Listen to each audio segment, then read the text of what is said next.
Hello, hai. Hari ni saya nak masak kari dal pedas ya. Yang ni berbeza, kita ada 3 step ya dalam ni.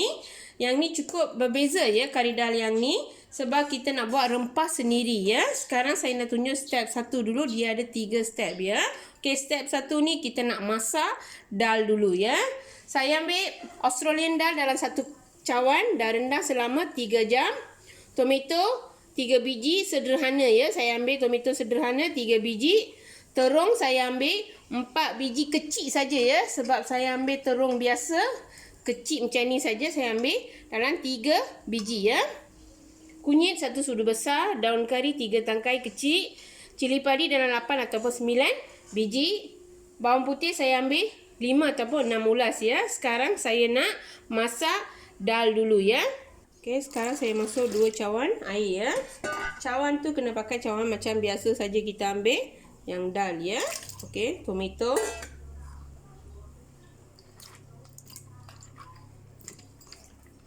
Okey, sekarang saya nak masukkan bawang putih, cili padi, daun kari dengan kunyit sekali ya. Sekarang saya nak masuk dalam pressure cooker ya sampai dia nak masak. Okey, sekarang saya nak masukkan garam. Saya gunakan garam pasir ya untuk saya nak masakkan dal. Okey, sekarang saya nak bagi dia masak dalam pressure cooker. Okey, sekarang saya nak tunjukkan step nombor 2. Yang ni saya nak buat rempah untuk kari dal ya. Rempah ni memang cukup sedap ya. Okey, saya ambil lada hitam 1 sudu kecil. Biji ketumbar saya ambil 3 sudu besar. Jintan manis dalam 2 sudu kecil. Yang ni biji halba saya ambil 1 sudu kecil. Kacang kuda saya ambil 1,5 sudu besar. Yang ni 10 ataupun 8 biji cabai kering ya. Kalau nak pedas boleh tambah ya. Saya buat sederhana pedas sahaja ya. Yang ni bawang saya ambil gunakan bawang kecil ya. Untuk kari dal ni kita nak gunakan bawang kecil. Saya ambil 5 biji bawang kecil untuk saya nak kisar dalam rempah yang saya buat ya. Untuk ini kita nak gunakan sesame oil ya, minyak bijan ya. Kalau siapa tak ada minyak bijan boleh guna minyak biasa sahaja ya. Okey, sekarang saya nak tunjuk step nak buat rempah. Okey, tunggu pan ini nak panas ya. Okey, sekarang saya nak tuang minyak sikit dalam 1 sudu ataupun 2 sudu kecil cukup ya. Jangan guna banyak sangat ya sebab kita nak sangai sahaja. Okey, tunggu sampai minyak nak panas sikit cukup ya. Okey, sekarang saya nak masukkan biji kacang kuda ya. Yang ni kena masak perang sikit saja macam keemasan. Lepas tu kita boleh toast daripada minyak ya. Okey, yang ni dah cukup ya. Sekarang saya nak toast daripada minyak ya. Okey, sekarang saya masukkan biji ketumbar. Bagi sama juga dia kena masak keemasan ya. Okey, sekarang dah cukup ya. Sekarang kita nak toast. Sekarang saya nak masukkan jintan manis ya. Jintan manis ni dia tak boleh perang ya. Dia kena dalam seminit saja. Lepas dah masak kita dah tahu aroma dia, kita boleh toastkan. Okey, sekarang saya nak toast ya.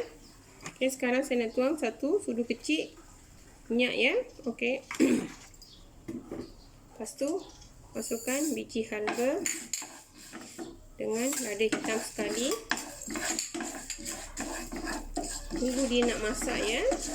Okay, sekarang dah cukup ya. Saya nak toast daripada minyak. Okay, sekarang saya nak masukkan cili kering ya. Yang ni kena nak masak sampai golden sahaja ya. Jangan terlalu perang ya. Okay, sekarang dah cukup ya. Dah masak, saya nak toast. Sekarang saya nak masukkan bawang. Bawang ni pun sama. Bagi dia golden ya. Golden color cukup. Jangan terlalu perang. Okey, sekarang dah cukup ya. Dah macam ni memang dah cukup ya. Okay. Tunggu sampai dia betul-betul nak sejuk baru boleh kisar ya. Okey, sekarang saya nak kisar ya. Tapi yang ni kisar biar kisar kering dulu ya. Dalam 2 pusingan ataupun 3 pusingan. Bagi dia kisar dengan kering. Lepas tu kita tuang air sikit saja ya. supaya nak pekat. Okey, sekarang dah cukup macam ni, kita kisar dengan tanpa air dulu ya. Macam ni kasar, lepas tu kita nak masukkan air ya. Kalau siapa ada blender yang macam biasa tu, biar kita masukkan air, kita kisar saja ya. Tapi kalau buat cara macam ni baru betul ya. Okey, sekarang dah kisar macam ni ya. Okey, saya dah kisar. Ini saya nak tuang air sikit saja ya, sebab kita nak kisar macam ni paste dia.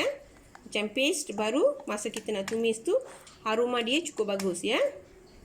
Okey, sekarang saya nak tunjukkan step nombor 3 ya. Sekarang saya nak tunjukkan bahan-bahan untuk kita nak masuk pada kari dal ya. Saya ambil biji kelor dalam agak-agak saja saya ambil ya. Saya tak ambil terlalu banyak sangat dan terlalu sikit pun tak ada ya. Tengah-tengah saya ambil ya, dalam 10 ataupun 8 biji sahaja ya. Dalam bahasa Inggeris mereka panggil drumstick ya. Dalam bahasa Malaysia kelor.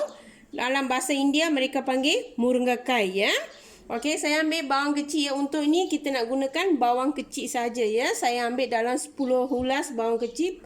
Kena potong dengan kecil-kecil ya. Paling pentingnya mesti kena potong kecil-kecil. Saya ambil ubi 3 biji saja ya. Kalau siapa nak banyak boleh tambah ya. Saya ambil ubi sederhana saja. Saya ambil 3 biji, potong dadu. Carrot saya ambil 1 biji saja. Saya dah potong. Terpulang pada masing-masing, nak macam mana pun tak apa, tapi saya potong macam ni ya. Okey, daun kari saya ambil 2 tangkai sahaja. Biji sawi 1 sudu besar. Perengayun 1 sudu besar. Cili kering dalam 3-4 biji. Bawang putih jangan buang kulit dia.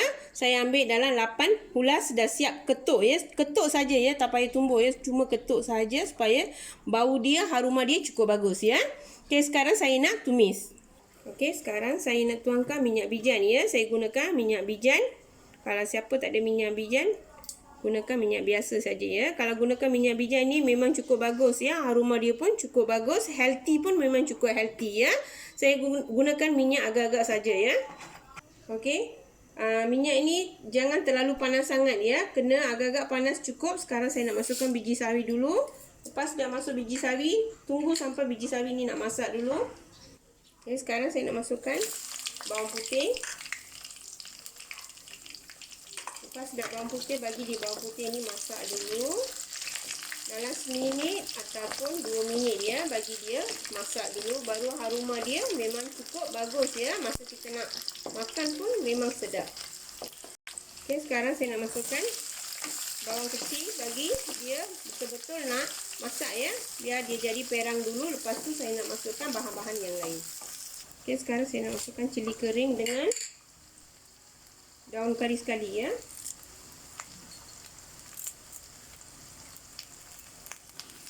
Tunggu dalam 1 minit lagi. Lepas tu kita boleh masukkan bahan yang lain. Okey, sekarang saya nak masukkan perengayam ya. Perengayam ni terlalu penting ya untuk kari dal ya. Sebab dal tu terlalu angin ya. Kalau siapa gaul dengan angin ya, mesti kena masuk perengayam ni ya. Perengayam ni cukup bagus untuk badan ya. Okey, sekarang saya nak masukkan rempah yang tadi kita kisar ya. Rempah yang kisar ni kita kena masak dalam minyak dalam 10 minit ya. Kena hilangkan bau. Lepas tu kita nak masukkan bahan yang lain ya. Okey, sekarang saya nak masukkan air dalam ini sikit ya. Okey, sekarang saya nak masukkan air sikit saja ya. Sebab kita nak bagi dia betul-betul nak masak. Lepas tu kita nak kena hilangkan bau-bau ya rempah yang kita kisar ya. Okey, sekarang dah siap masak ya. Sekarang saya nak masukkan ubi, carrot dengan kelor sekali ya. Okey, sekarang dah siap potong ya. Macam ni ya saya potong. Kena buangkan sikit-sikit aja ya. Kulit-kulit dia kena buang sikit cukup ya. Gori-gori sikit cukup. Lepas tu kita boleh potong. Okey, sekarang saya nak bagi dia betul-betul masak dulu ya. Sebab ubi tu mesti kena masak ya. Baru kita boleh masukkan dal ya.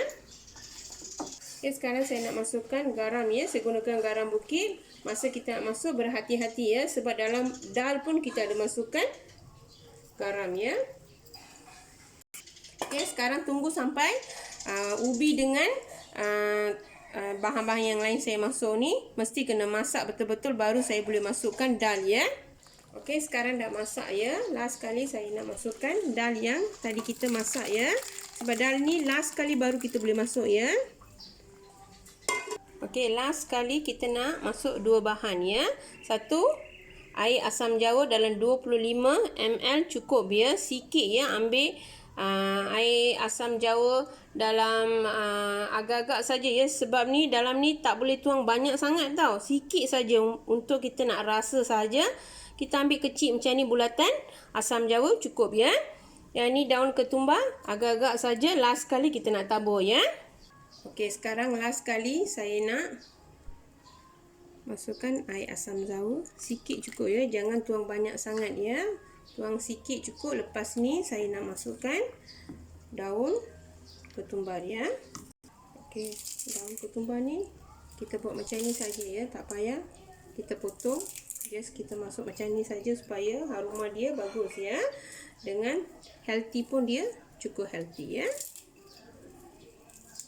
Okey, lepas tu lepas dah tabur. Okey, sekarang saya nak offkan api ya. Okey, sekarang dah cukup ya.